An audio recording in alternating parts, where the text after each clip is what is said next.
Tribal rest हाउसनि बिबानगिरि बिथांमोना जोंनि बे सोलोंसालियाव फैगौ माने एकाडेमिक सेसनाव माने फरायसाफोरखौ मुं माने थिसननायाव गार्जेनफोरखौ माने बादा होदों आरो बे सोलोंसालिनि एगेन्स्टआव फरायसाफोरखौ एडमिसन लानाङा होननानै गार्जेन बिथांमोना बुंदों। बे हाया बिथांमोननि नामाव गैया, फरायसाफोरखौ एडमिसन दाहोदो, बेयाव सानै साथाम मानसिया बिजनेस मावबाय दं। तो बे बाथ्राखौ बिथांमोना माने ओरैनो अपरेसन खालामबाय दं आरो। तो बिजनेसखौथ' जों दहायनो बुंखांबाय, बिजनेस गैया बेयाव। मानो गैया? बेयाव 25% बारा स्टुडेन्टआ फ्रि सोलोंथाइ लागासिनो दं। बिथांमोना जे बुंबाय दं एडमिसन लानाङा होननानै गार्जेन बिथांमोनखौ बुंबाय दं, बेखौ जुदि जों नेक्स्ट टाइम आरो जुदि खोनाबावोब्ला जों एसएमसीखौ जोङो रिकुवेस्ट खालामगोन जाहाथे बेनि एगेन्स्टआव एसएमसीआ माने लिगेल एक्सनखौ लायो। मानो होनबा मोनसे जोंनि बे बर'नि मोनसे अनुस्थानखौ माने फोजोबनो नाजानायनि एगेन्स्टआव बिथांमोननि एगेन्स्टआव माने लिगेल एक्सन लानांगौ आरो। गिबियावनो खुलुमबाय। इउ.एन एकाडेमि बरपेटा रडनिफ्राय फोरोंगिरि स्टाफनिफ्राय जों दिनै मोनसे प्रेस मिट होनो नागिरदों। बे प्रेस मिटआ थांनाय साननैसो सिगां ट्राइबेल रेस्ट हाउसनि बिबानगिरि बिथांमोना जोंनि बे सोलोंसालियाव फैगौ माने एकाडेमिक सेसनाव माने फरायसाफोरखौ मुं माने थिसननायाव गार्जेनफोरखौ माने बादा होदों आरो बिथांमोना। तो बेनि बेरेखायै जोङो प्रेस मिट होनो सानदों। दा जोङो गिबियाव बुंनांगोन जोंनि बे सोलोंसालिया जाहैबाय इउ.एन एकाडेमि बरपेटा रड 2002नि 24 नभेम्बराव गायसनजादोंमोन। बे सोलोंसालिखौ गायसननायनि गुबै थांखिया जादोंमोन जे बै समाव एक्स BLT लोगोसे मोनथाम मौजानि जेरै हावलि, गबरधना, कारिजा मौजानि आबसुजों लोगोसे बे जायगानि माखासे मेलेमजिबि बिथांमोनखौ लानानै मोनसे सावरायलायनाय जादोंमोन। बे सावरायलायनाया 24 नभेम्बर 2002आवनो जादोंमोन। जायगाया दानि अमा बाजाराव जितु बाथौ मन्दिर दं बेयावनो जादोंमोन। तो इउ.एन ट्रास्टनि आन्डाराव जायखौ जोङो बुङो उपेन्द्र नेसनेल एकाडेमिनि मोनसे ट्रास्ट दं, बेनि हेडआ जाबाय क'क्राझाराव। बेनि आन्डारावनो जोंनि बे बरपेटा रडआबो मोनसे बेनिनो ब्रान्च। दा बे सोलोंसालिनि एगेन्स्टआव फरायसाफोरखौ एडमिसन लानाङा होननानै बिथांमोना बुंदों। बेनि सायाव फंनैसो बुंनो सानदों।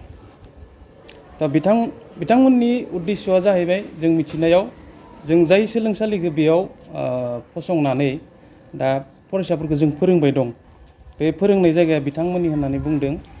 एसएमसीजों सावरायनायाव जों मिथिनाय बायदिब्ला बे हाया बिथांमोननि नामाव गैया, सरकारि कागजाव। बेनि सोमोन्दै गोबां मिटिंबो जालांबाय। थांनाय 27 सेप्तेम्बर बेयाव जइन्ट मिटिं जिरायनाय जादोंमोन। तो जइन्ट मिटिं जिरायनाय समाव एसडिसि बिथाङाबो फैदोंमन, बरनगरनि एसडिसि बिथाङा। तो बेयाव बिथाङा क्लियारलि बुंलांदों बे हाया रावनिबो नामाव गैया। तो बे हिसाबै जों दा जि बुजिनो मोन्दों हानि बिथिङाव बिथांमोना जायखौ लानानै सानबाय दं बेनि समाधानखौ मोननो थाखाय जोंनि बायदिब्ला जों सानो जोंनि बे सोलोंसालिनि एसएमसीजों सावरायनानै माखासे समाधानखौ दिहुननो हायो। तो बिथांमोना बेखौ खालामनांगौ। आरो जाय समाव बिथांमोना बुंबाय दं बे सोलोंसालिनिफ्राय सानैसो मानसिया बिजनेस खालामबाय दं होननानै, खिन्थु जोङो अन्ततः जों जिखिनि सम जोङो बेयाव फरायसाफोरखौ फोरोंबाय दं, बे फोरोंनाय समाव जोङो नुनो मोन्दों 25% स्टुडेन्टआनो फ्रि सोलोंथाइखौ लागासिनो दं। आरोबाव थांनाय 2017आव जोंनि बे सोलोंसालिनिफ्रायनो बर' मिडियामनिफ्राय फार्स्ट 10 मारिनाय बिबुंसार बसुमतारिया बे सोलोंसालिनिफ्रायनो पास जालांनाय। तो बे जाहैबाय। आरोबाव जिहेतु बै समाव फार्स्ट जेब्ला स्कुलखौ फसंनाय जादोंमोन, गायसंनाय जादोंमोन, बे समाव माने फरायसालिखौ सालायलांनो थाखाय माखासे धोननि अभाब जादोंमोन, फाइनान्सियेल प्रब्लेम जादोंमोन। बे समाव आबसुजों लोगोसे एक्स BLT, दा बुंनो थाङोबा बेयाव एक्स BLT होनना बुङोबा जायगानिनो जय मुसाहारि बिथांमोना माखासे मैखोम बाहागो लादोंमोन। गिबि माने एसएमसीनि चेयारमेना रमनि दैमारि, बेनि उनाव जोंहाय सामलायगिरिया बिगन गयारि सार थाबाय। बेजों लोगोसे मेम्बारफोर दं जेरैहाय अनिप बसुमतारी बिथाङाबो मेम्बारमोन।